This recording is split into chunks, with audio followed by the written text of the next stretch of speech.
Hola, bienvenidos al podcast del Instituto Fe y Libertad. Mi nombre es Mariana Gracioso, coordinadora de comunicación. En este espacio conversamos con expertos, analizamos posturas sobre economía, religión, libertad y más.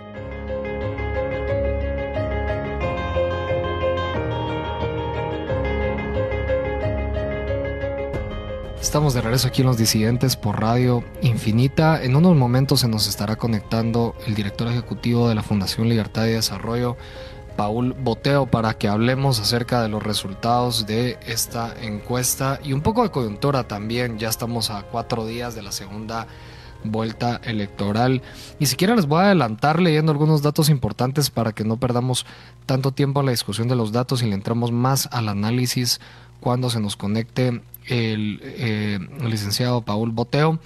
Miren, la encuesta que ustedes ya tienen en su WhatsApp, porque la he estado enviando en estos momentos, arranca haciendo una comparación entre la última encuesta que hicieron ellos en el 2019, los resultados de la segunda vuelta entre Sandra Torres y Alejandro Yamatei. La encuesta pronosticaba un 45% de Sandra Torres versus un 55% de Alejandro Yamatei. Los resultados al final fueron un 42% de Sandra con un 58% de Alejandro Yamatei. Está dentro del margen de error, tengo entendido, entonces la encuesta pues al final fue certera, se podría decir. Pero bueno, eso es importante mencionarlo. Y aquí les quiero compartir esta gráfica específicamente, me encanta, es la que dice ¿en qué momento decidieron las personas su voto? Y es una pregunta también para ustedes, tanto para la primera vuelta como para la segunda, cuéntenme. Y el 38% dice que siempre lo supo, ¿no? Un poco más de un tercio de las personas siempre supo por quién quería votar. Después un 20% dice que 2 o más semanas antes decidió por quién iba a votar. Un 21% dice que la semana anterior. Y miren este dato, 21% de las personas se decidieron en el momento de estar en la urna. 1 de cada 5 personas llegó a esa papeleta sin tener completa seguridad de por quién iba a votar y decidieron en ese preciso momento. Me parece muy interesante, creo que es lo que les explicaba, que ejemplifica bastante los resultados de esa primera vuelta. ¿Con quiénes fueron a votar? 55% dice que fuera a votar solo, 40% dice que fue con su familia. Yo fui a votar solo, por ejemplo, entro dentro de ese 55% que fui a votar solo. Y la siguiente pregunta es ¿cómo fue a votar? Si caminando o con vehículo propio. 72% dice que caminando. Creo que eso es un buen dato porque te dice que el Tribunal Supremo Electoral, quiera que no, bueno, las juntas electorales han hecho un buen trabajo en acercarle los centros de votación a las personas. Yo fui caminando también, no actualicé mis datos, entonces voté donde vivía antes, siempre aquí dentro de la capital, pero parqué a unas 2-3 cuadras donde estaba mi casa anterior y después fui caminando. Entonces entro también un poco dentro de los que fueron a votar caminando. Es interesante también, hacen algunas preguntas, todo esto antes de entrarle los datos de los resultados, ¿no? de lo que puede que ocurra el 20 de agosto. Y por un lado preguntan quién influye en el voto de las personas. Miren, el guatemalteco, el Chapín, es orgulloso, así estoy viendo con estos datos. El 77% dice que nadie influye en su voto. Yo no creo que sea tan cierto, digamos. Yo creo que esa es más una respuesta, una especie de orgullo, ¿no? De decir, a mí nadie me dice por quién votar, yo tomé la decisión solo, pero la realidad es que uno toma la decisión influido por lo que uno escucha, lo que uno lee, lo que uno habla con sus familias, con sus amigos. Creo que ahí, digamos, entra gran parte de esa influencia. Pero bueno, en segundo lugar, dice un 11% que la familia influyó en su voto, 4% dice la iglesia, 4% las redes sociales, un 2% los amigos. Y bueno, cuando preguntan si alguien de su iglesia le ha aconsejado por quién votar, el 93% dice que no y el 7% dice que sí. No sé si ustedes han estado al tanto un poco de esa discusión respecto a esa preocupación que hay de que en ciertos lugares o ciertas congregaciones religiosas pues se está tratando un discurso ahí de votar por un candidato o por lo menos no votar por otro.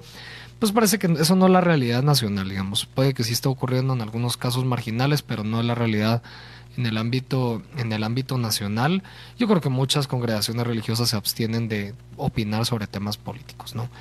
Eso es un tema pues, tal vez muy personal. Pero siempre sale uno que otro caso que pues las personas magnifican, y con las redes sociales pues se distribuye esa información tan pero tan rápido que muchas veces da esa impresión, ¿no?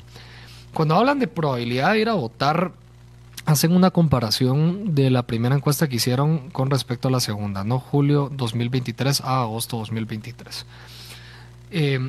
Las personas que estaban muy seguras de ir a votar pasaron de 52% a 51%, creo que está dentro del margen de error, entonces realmente creo que se ha mantenido. Las personas que están algo seguras de ir a votar pasó de 15% a 19%. Las personas que estaban poco seguras pasaron de 16 a 13%, y las personas que estaban nada seguras de ir a votar pasaron de 13 a 12%.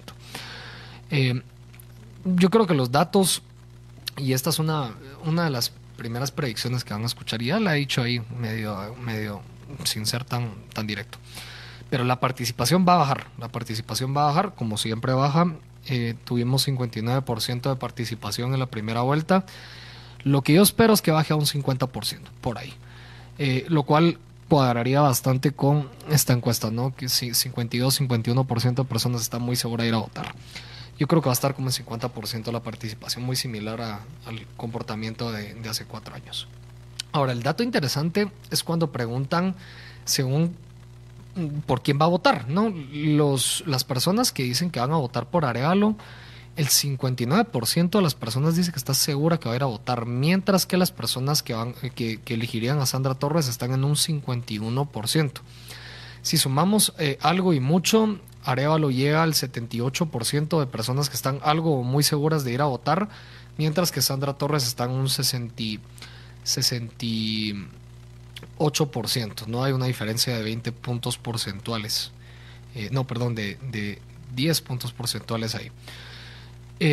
Así que bueno, yo creo que eso nos va a ir dando una idea de hacia dónde se va a ir esa intención de voto para esta segunda vuelta. En cuestiones de conocimiento, tanto del partido como de los candidatos, no hay un cambio sustancial. Se ha mantenido similar de julio a agosto. Alrededor del 73% de las personas dice conocer al movimiento Semilla. Están 74% ahorita en agosto. Realmente no hay una diferencia muy sustancial. Mientras que para la UNE estaba un 87% en julio y un 85% en agosto. Creo que eso se explica más que todo por margen de error. Y con respecto a los candidatos, Sandra Torres con un conocimiento de 83% en julio y 86% en agosto. Y Arévalo con un 74% en julio y un 72% en agosto. Si hay una diferencia, no es tan grande entre el conocimiento de Sandra Torres y el conocimiento de Arévalo para esta segunda vuelta electoral. Es interesante, pero también hace la pregunta sobre qué piensa la gente de quién podría ser el ganador. Y en ese sentido, 45% de las personas cree que Arévalo va a ganar, mientras que 27% de las personas cree que Sandra Torres va a ganar.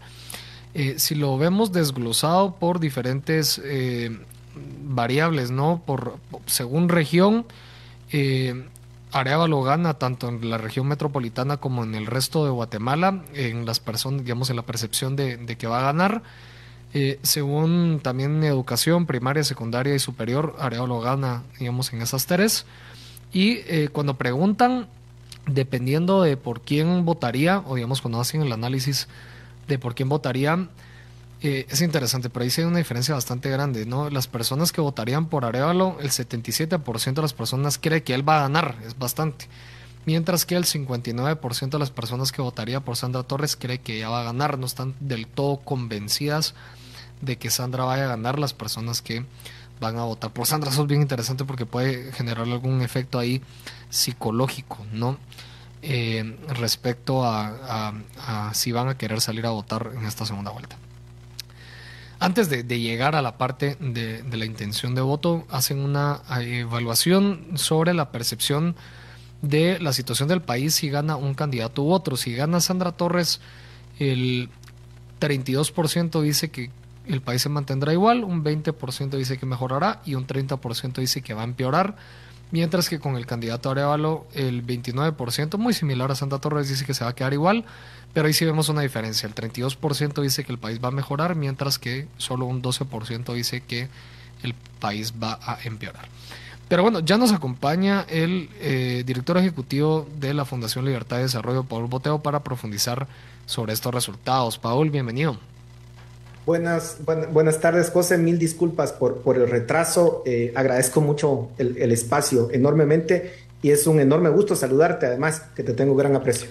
No, un gusto, Paul, el gusto es nuestro, no tengas pena. Y yo hice ya un repaso de las primeras 15 slides, Paul, antes cabal de llegar a la gráfica de intención de voto, pero algunas observaciones, tal vez las más importantes que creas de toda esta parte, digamos, de esta primera parte de la encuesta, las cuestiones relacionadas a esta cuestión del análisis de cómo se decidieron las personas en las elecciones de primera vuelta y algunos datos respecto a estos que nos presentan sobre la segunda vuelta. Bueno, realmente, obviamente este es un ejercicio que no hemos realizado por primera vez, sino realizamos también en el 2019 con resultados bastante favorables, podemos decir, pero que en esta ocasión, José, obviamente por lo que había sucedido en la primera vuelta electoral, en donde las encuestas pues tuvieron el problema que tuvieron, nosotros queríamos tratar de leer o tratar de comprender qué había fallado y pues tratar de no cometer los mismos errores. Lo que nos revela la encuesta es que la primera vuelta electoral, quienes respondieron la encuesta nos decían que habían decidido su voto, el 42% de ellos, en la última semana o el mismo día de las elecciones. Era imposible que alguna encuesta lograra capturar ese cambio que sucedió en la última semana, porque obviamente pues las encuestas llevan un tiempo que no se puede hacer la misma semana de las elecciones. Entonces, eso creo que fue un dato que confirmó la alta volatilidad que se tuvo en la primera vuelta y sobre todo con un factor importante que era el candidato Carlos Pineda, que según las encuestas que se publicaron en el mes de mayo, pues tenía una intención de voto muy alta y al parecer ese voto huérfano que queda más algún otro candidato que de los otros que fueron vetados, pues finalmente se decidieron a última semana por el candidato Bernardo Arévalo y que de alguna forma pues nos tiene en la situación que estamos el día de hoy. Entonces quisimos hacer ese análisis sobre todo para tratar de comprender más o menos cómo el votante guatemalteco elige. Claro, eso fue en primera vuelta. Ahorita en segunda vuelta creemos que puede ser mucho más estable el voto porque pues estamos en una situación que si bien ha habido esa tensión política, pues los dos candidatos que están en segunda vuelta son los que están y no ha cambiado. Sin embargo, ya hablando de los resultados propios de la intención de voto, lo que nos revela entre la primera encuesta y esta es que el voto indeciso, que puede ser ese voto en blanco y el voto nulo, de hecho se redujo de un 29% a un 18%. Eso nos da, digamos, idea de que en estos últimos 15 días, que fue en donde se levantaron los datos, pues la gente pues ya se decidió, digamos, por uno de los candidatos. Claro, queda un 18%, que puede ser que al final no vaya a votar, vote nulo, o alguna proporción también se vaya digamos, a decidir a último momento. Pero en todo caso, la diferencia entre el primero y el segundo lugar es tan alto que es muy probable que ese voto indeciso, que lo pudiéramos interpretar de esa forma, no vaya a cambiar tan radicalmente durante estos días y que termine, digamos, en un escenario completamente diferente, digamos, al que la encuesta predice, ¿verdad? Sí. Aunque claro, las encuestas siempre tienen que tomarlas como lo que son, la lectura en un momento del tiempo y por supuesto que como nos demostró la primera vuelta electoral, las preferencias cambian, ¿verdad? Por supuesto, Paul, y sobre ese tema particular tengo dos preguntas. La primera es, no sé si hacen exactamente el mismo ejercicio para esta segunda vuelta de preguntarle a las personas si ya están completamente decididas a estas alturas o todavía están terminando de decidir. No sé si eso se recoge un poco en esa gráfica que tú me mencionas de probabilidad de ir a votar, por ejemplo, porque creo que es interesante ese elemento. Y la segunda es si todavía crees, o digamos con los datos que tenemos, que hayan personas indecisas o no estén completamente convencidas de ir a votar por Arévalo o por Torres, si crees que algo pueda cambiar en esta última semana que pueda favorecer o perjudicar a algún candidato determinado. Bueno, no hacemos esa pregunta exactamente, José, que creo que me parece súper importante. Lamentablemente no la hicimos, pero sí hacemos un chequeo. Y es que, digamos, la intención de voto se mide de dos formas. Una, a través de papeleta simulada, ¿verdad? Y se hace una serie de preguntas y luego se vuelve a preguntar. Esta vez no con papeleta, sino de forma verbal. Dígame por quién va a votar. Uh-huh. Y ese es un chequeo, digamos, para que efectivamente lo que se tiene, pues efectivamente esté dando la intención de voto que es, y al final al cruzar los datos pues casan bastante bien. Entonces en ese sentido digamos que sí hay cierta certeza, pero no hicimos esa pregunta. Ahora, ¿qué indicios nos puede dar? O sea, ¿qué otra pregunta nos podría ayudar con esto? Uno es el tema de le preguntamos a las personas cómo ven el país dependiendo de quién de los dos candidatos vayan a ganar. Esa es una de las preguntas, digamos, si gana Sandra Torres, ¿cuál cree que va a ser el destino del país? ¿Va a mejorar? ¿Se va a quedar igual? ¿Va a empeorar, verdad? ¿O no sabe, no responde? ¿Qué es lo que nos revela, digamos, esta pregunta? Lo que nos dice es que el 30% de los encuestados cree que si queda Sandra Torres va a empeorar el país. Es un tercio. Tan solo un 20% cree que va a mejorar. Si lo vemos por el lado del candidato Bernardo Arévalo, solamente un 12% cree que el país va a empeorar si queda él. Entonces, ¿qué es lo que nos está indirectamente diciendo esto? Que hay un alto rechazo, digamos, que tiene la candidata Sandra Torres, que le sería muy difícil de cambiar, digamos, en estos últimos días. Y hay otro dato importante, y es que dividimos y dijimos, dentro de las personas que van a votar por Bernardo Arévalo, ¿cuál es la perspectiva que tienen de un eventual gobierno de Sandra Torres? Y el 51% creen que el país empeorará. Uno diría, bueno, pero es natural, pues, porque su candidato es Bernardo Arévalo. Pero si nos vamos al otro extremo, en donde suponemos, se le pregunta, suponga que gana Bernardo Arévalo, ¿qué cree que va a pasar?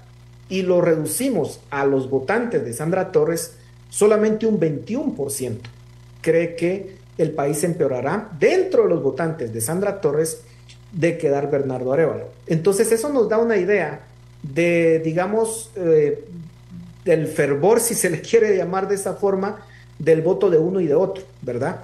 Pareciera que es un voto más comprometido el de Bernardo Arévalo, porque claro, estamos hablando de que su nicho es urbano, entre personas de educación media o superior, y que claro, es un voto que puede ser un poco más, digamos, en principio más razonado, ¿verdad? Y eso le da, digamos, cierta ventaja a Bernardo Arévalo. El nicho de la señora Torres es personas con educación primaria. Paul, te interrumpí, pero nos estabas comentando algunos otros elementos importantes de esta encuesta que publicaron hoy, 16 de agosto.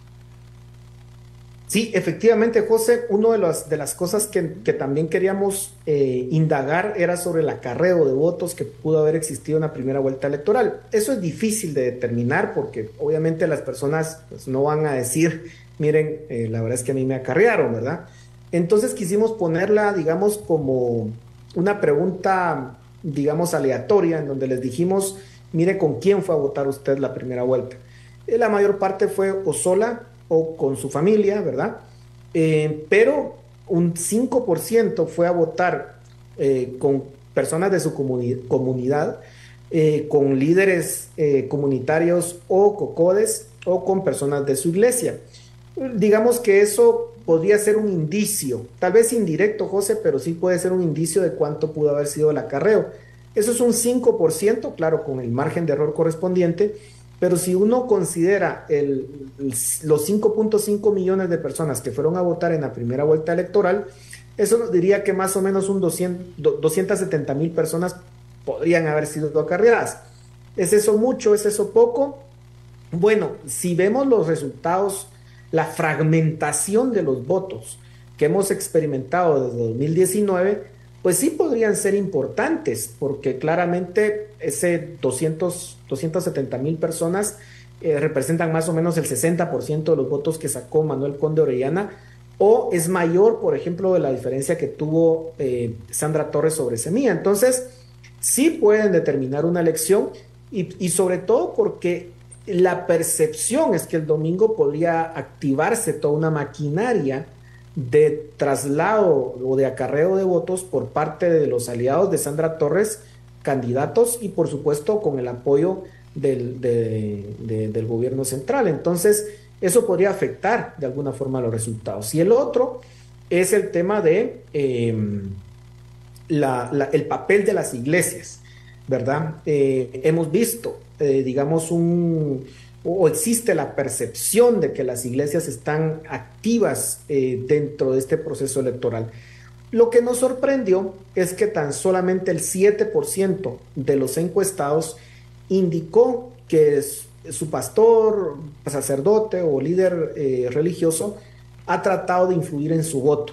Eso es muy poco, considerando que el 88% de los encuestados dijeron ser evangélicos o católicos, más o menos en mitad de proporción en cada una de las religiones. Entonces, pareciera que al final las iglesias, o la mayor parte de las iglesias, se ha mantenido, digamos, ajenas al proceso electoral actual, ¿verdad?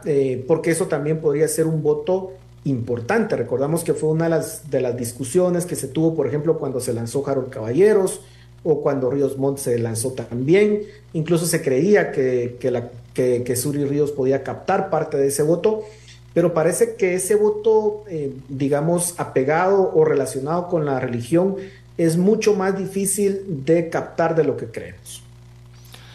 Es interesante porque creo que logran, Paul, recoger algunas cuestiones que están sobre la discusión en esta campaña electoral, ¿no? Y que están de cara ahorita al 20 de agosto, que son cuestiones que, más allá de predecir, que es un poco el comentario que siempre discutimos, Paul, las encuestas no necesariamente buscan predecir los resultados de una elección, sino reflejar más que todo la situación de un momento determinado.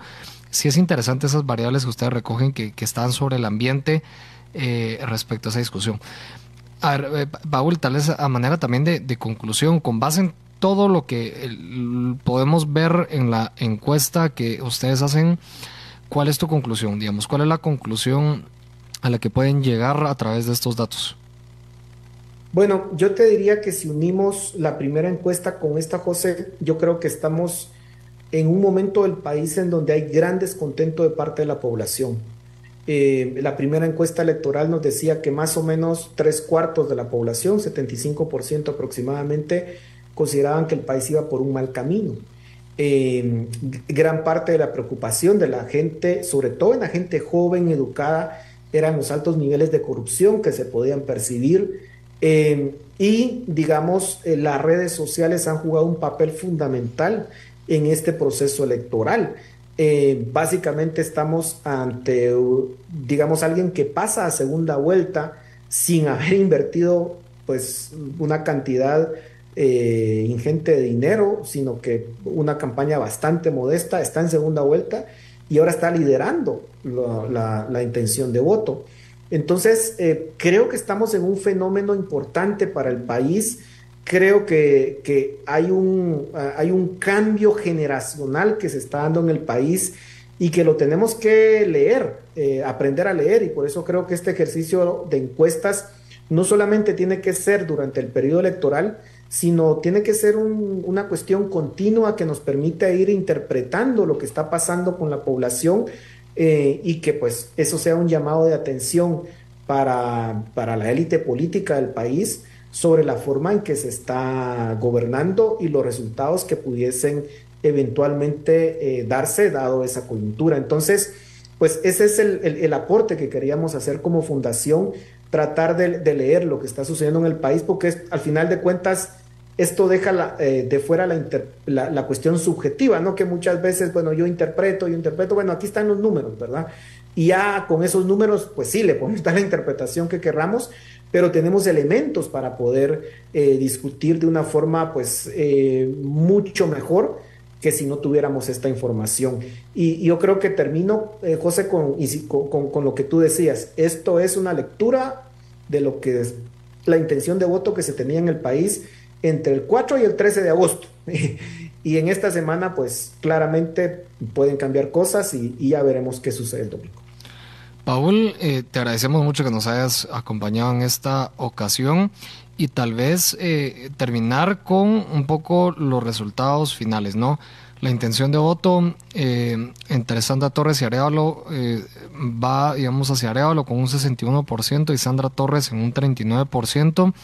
Entiendo que en la encuesta que ustedes hicieron en julio, Arévalo estaba en 63% y Sandra Torres en 37%.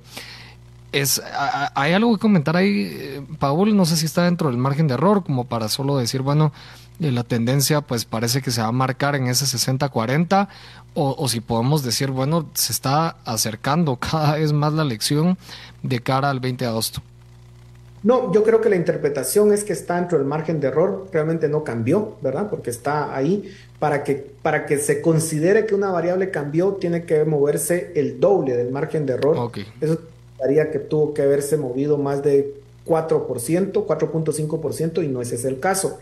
Y tal vez termino con esta aclaración, José, y es el hecho de que presentamos también algo importante, y es la intención de voto de acuerdo a quienes respondieron que era muy probable que iban a ir a votar. Esto es importante porque, claro, la pregunta es, ¿van a ir a votar o no, verdad? Y cuando en ese 51% que dijo, mire, es altamente probable que yo voy a votar, y que son los que se consideran que efectivamente van a ir, si vemos la intención de voto solo dentro de ese 51%, pues Bernardo Arévalo tendría un 64% y Sandra Torres un 36%, quitando voto nulo y voto en blanco, ¿verdad? Entonces siempre está dentro de los márgenes, digamos, y pareciera que pues la tendencia es que esté en ese 60-40 que tú decías.